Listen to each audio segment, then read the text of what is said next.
Hi, my name's Hutch Marone, your real estate agent in the Atlanta, Georgia market. And over the next 4 videos, we are briefly going to go over what happens after you get under contract on your new home or when your home is under contract. Because whether you're the buyer or the seller, we have the same major 4 periods of time, okay? And they are the inspection period, the appraisal period, the finance period, and the closing period. And these move around a little bit depending on whether or not the buyer has chosen to take advantage of, say, an appraisal contingency or a finance contingency. But in general, these are the 4 major periods after you're under contract. So congratulations, you're under contract. The first period after getting under contract is basically the inspection period, okay? And you have a few choices around home inspection, right? So you can do no inspection, which we don't recommend. You can do an inspection but accept the home as is with any of the defects you have learned about.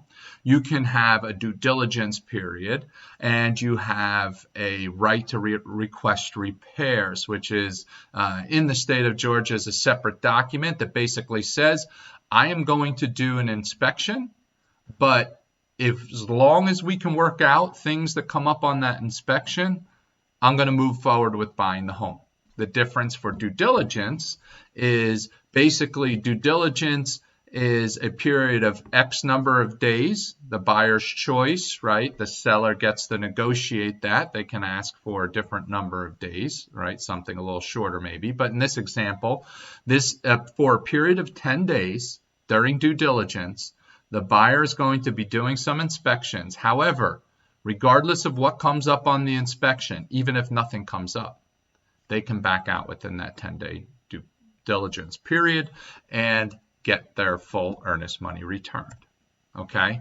So, and as far as inspection goes, the GAR contract, the Georgia Association of Realtors contract, states that basically the buyer has the right to inspect, examine, test, appraise, and survey the property at reasonable times, including immediately prior to closing. Now, keep in mind, whether it's right to request repairs or due diligence, the number of days the buyer has during this inspection period is spelled out.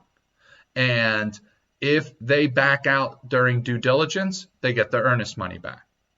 If they come to if a buyer goes to a seller during the right to request repairs period and the resolution period of the right to request repairs, if the buyer presents things that need defects that they would like addressed and the seller disagrees and they can't work it out, as long as the buyer terminates during that period, they also get their earnest money back.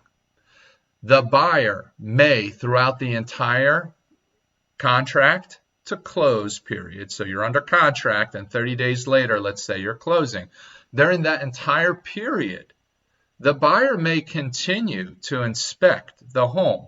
It's just they will not have their right preserved to get their earnest money back if it's outside the due diligence period or outside the right to request repairs and resolution period. Okay, so you can see here properties sold as is unless this agreement is subject to a due diligence period. So unless there is a formal right to request repairs or a due diligence period, in essence, the buyer up front is saying they agree to buy the home as is.